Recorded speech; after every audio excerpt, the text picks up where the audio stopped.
noches, soy Moisés Tovar de la Facultad de Ciencias Económicas de la Universidad de Guayaquil.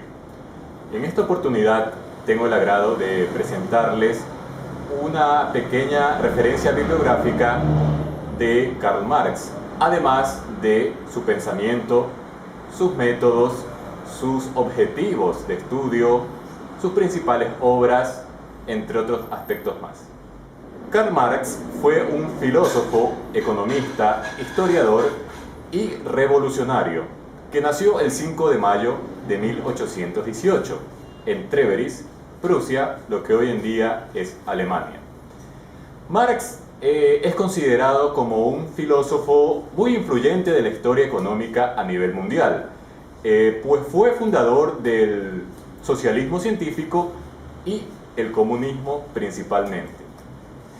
Él fue defensor de la causa y la unidad internacional de los trabajadores, agitador permanente de la revolución y gestor de ideas que lograron conmover, transformar el orden económico, social y político a nivel mundial.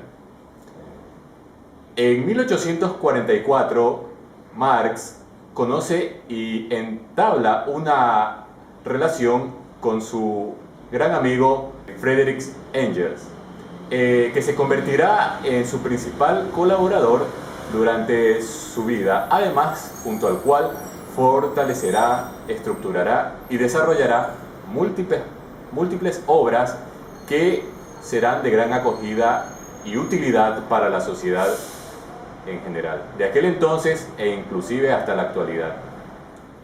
A continuación hablaremos sobre el pensamiento de Karl Marx. Karl Marx pretende dar con su pensamiento una legitimación a la revolución. Él afirma que la existencia de todo lo que hay en el universo realmente en su fondo, en su esencia, es material, pues él trata de establecer relaciones humanas mediante la materia, dentro de la estructura amo-esclavo, definiendo dos grandes clases sociales como lo son la burguesía, poseedora de los medios de producción, y por su contraparte el proletariado, quienes son los trabajadores que venden su fuerza de trabajo a cambio de los salarios.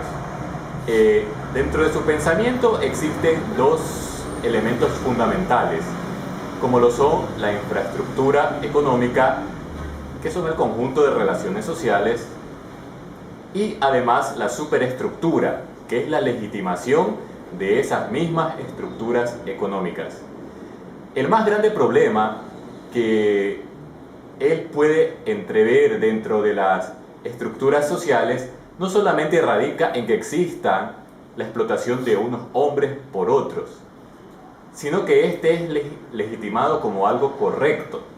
Por ello, Karl Marx, mediante su pensamiento, pretende legitimar totalmente lo contrario, estableciendo lo que debemos crear en una sociedad de hombres libres e iguales, estableciendo así un corpus filosófico que legitimase los cambios filosóficos, políticos, económicos que necesitaba la sociedad en aquel entonces.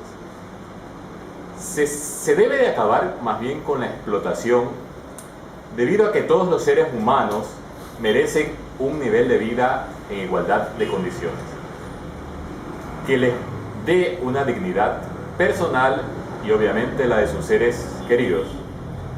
Dicha explotación terminará con la instauración de una sociedad comunista, donde no haya una clase social que domine o subyugue a las demás. Existe otro elemento fundamental, como lo es el concepto de ideología, que para Marx es un elemento muy negativo, debido a que es la excusa que usa la clase dominante para continuar con sus propios privilegios. Así se establecen dos tipos de ideologías.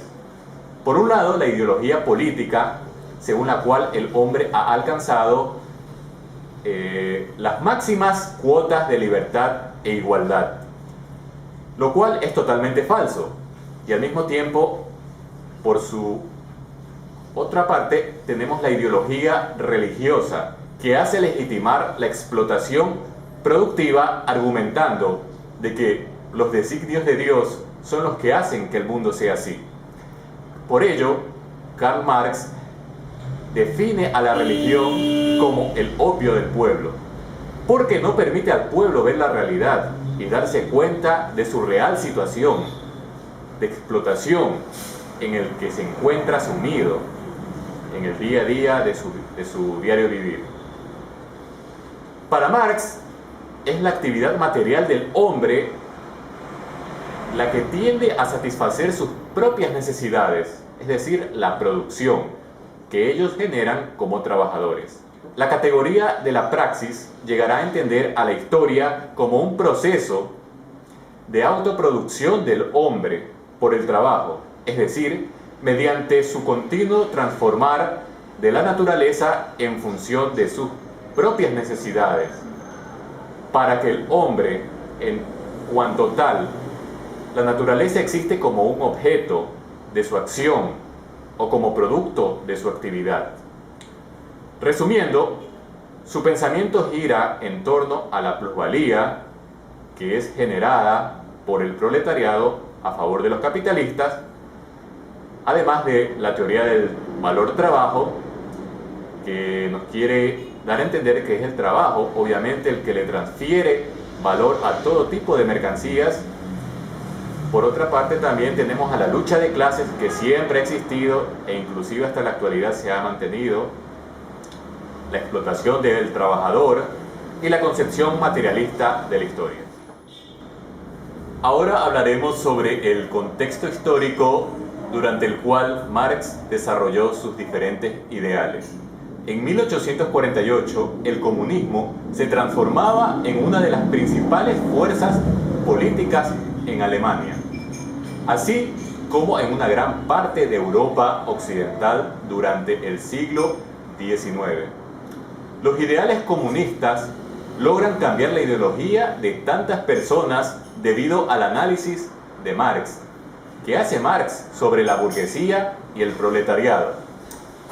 Este fue un año clave de la historia europea, pues se produjeron innumerables revoluciones, aparecieron nuevas ideologías y la clase obrera y la burguesía comenzaron a organizarse debido a las crisis que atravesaban.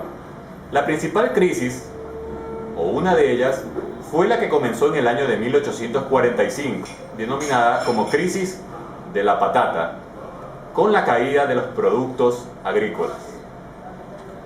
En cuanto a la política, surgieron problemas entre dos principales potencias europeas, Inglaterra y Francia, disputándose el comercio internacional.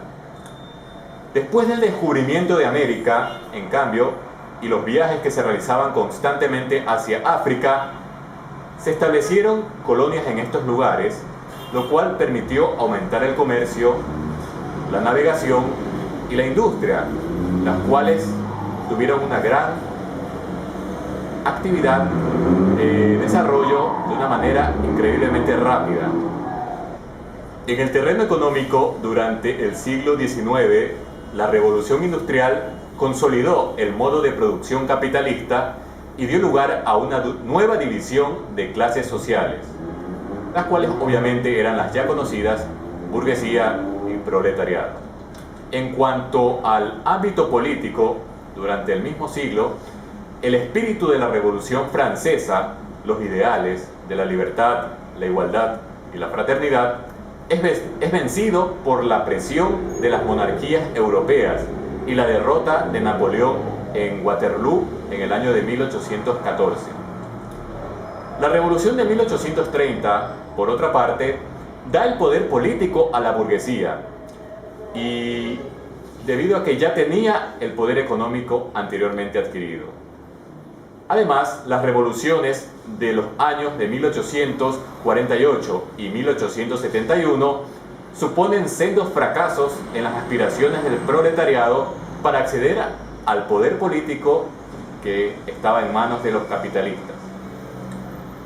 En el plano científico, durante el siglo XIX, se caracteriza por el surgimiento de las ciencias como la sociología, la psicología y la idea de la evolución de las especies dada por Charles Darwin. En cambio, en el terreno cultural, a lo largo del siglo se desarrolla un movimiento llamado romanticismo.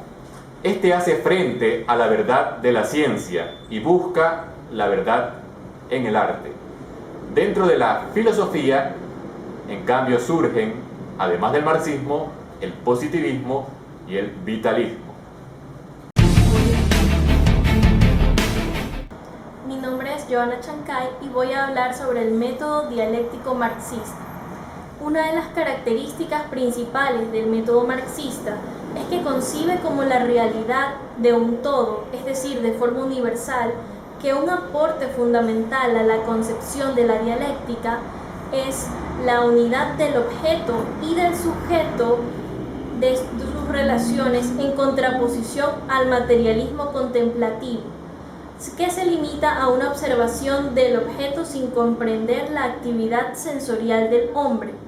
Desde esta comprensión revisaremos someramente algunos elementos respecto al concepto de la naturaleza y su interacción con el hombre, es decir, el medio ambiente. Por lo tanto, utilizaremos el término naturaleza como todo lo que se encuentra por fuera del trabajo del hombre y no necesariamente la concepción usada por Marx, hablar acerca de la naturaleza humana y la naturaleza inorgánica. El método dialéctico marxista se caracteriza por tener rasgos fundamentales. Parte del criterio de que los objetos y los fenómenos de la naturaleza llevan siempre implícitas contradicciones internas, que todo tiene su lado positivo y su lado negativo, su lado de caducidad y su lado de desarrollo, que la lucha entre lo que caduca y lo que se desarrolla forma el contenido interno del proceso de evolución, del proceso de la transformación de los cambios cuantitativos a cualitativos. Estos principios del método dialéctico sobre el proceso de la evolución de la naturaleza rigen también para la evolución de la sociedad. Mi nombre es Caterina Chávez y yo les voy a hablar sobre el objetivo de Marx y el objeto de estudio.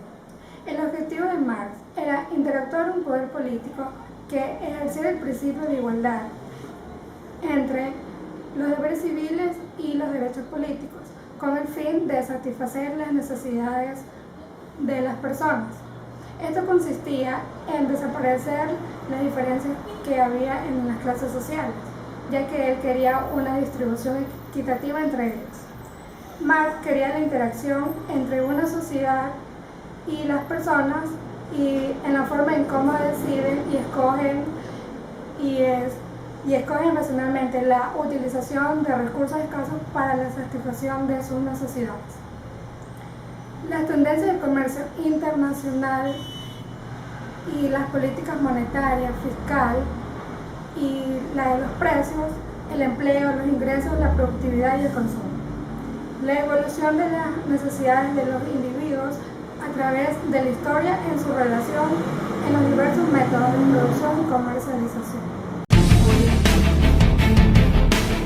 Mi nombre es Pamela Rosado. Yo les voy a dar a conocer un poco más sobre los aportes económicos de Marx. Karl Marx creó la teoría del valor del trabajo. Él decía que en cada mercancía encierra un valor muy importante al tiempo necesario del trabajo para su producción. Es decir, dicho de otra manera, al obrero no se le pagaba por lo que producía, sino más bien se le pagaba por lo que él valía. Uno de los puntos más importantes que Karl Marx decía en sus aportaciones, que la plusvalía existe porque el trabajador labora más tiempo del necesario para producir y reproducir su vida. Otro punto también es que Marx se dedicó en analizar el capitalismo. Él se sustentaba en la existencia de dos clases, la cual una se adueñaba en lo que eran los medios de producción y la otra se adueñaba únicamente de la fuerza de trabajo. Entre las principales obras de Karl Marx resaltaremos tres. La primera es la llamada Ideología Alemana de 1846. En esta obra de Marx, realizada junto con su amigo Engels, tienen como objetivo prioritario comprender la realidad social de su tiempo, el capitalismo, para transformarla en una sociedad más justa y sin dominación de una clase social sobre otra. Otra de sus obras resaltantes fue el Manifiesto Comunista del año de 1848. Este libro se fundamenta principalmente en dos ideas que se entrelazan. La primera, que cada persona, sobre todo cada sociedad, tiene una ideología distinta, un pensamiento social e ideológico distinto, compuesta por diversas cosas, por su concepción de la justicia, el derecho, la estética, la libertad, la filosofía.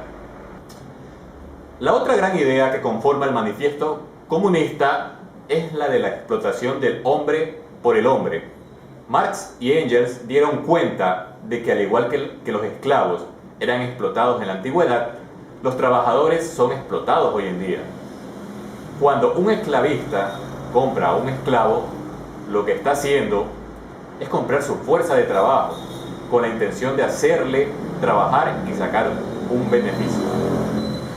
El coste del esclavo más lo que cueste su manutención, su mantenimiento hasta la muerte, deben ser inferiores a lo que obtenga de vender el producto del trabajo de cada esclavo. Por último, mencionaremos la obra realizada por Marx denominada El Capital. Es un tratado de la crítica de la economía política. Al mismo tiempo puede leerse como un estudio sobre la especificidad histórica de la sociedad moderna, en la medida en que Marx considera que la esfera económica, el capital, domina y condiciona el funcionamiento de la sociedad moderna. La crítica de la economía política, es decir, del saber sobre esa esfera, se torna el punto de partida fundamental para comprender qué es esa sociedad moderna, cómo funciona y a través de las relaciones de dominación entre las clases sociales. De un lado los proletarios y de otro lado los burgueses. En esta oportunidad ha sido un total gusto haberles compartido esta pequeña información que nuestro grupo de trabajo y yo le hemos presentado, esperando que haya sido comprendido en su totalidad y encontrarnos en una próxima oportunidad.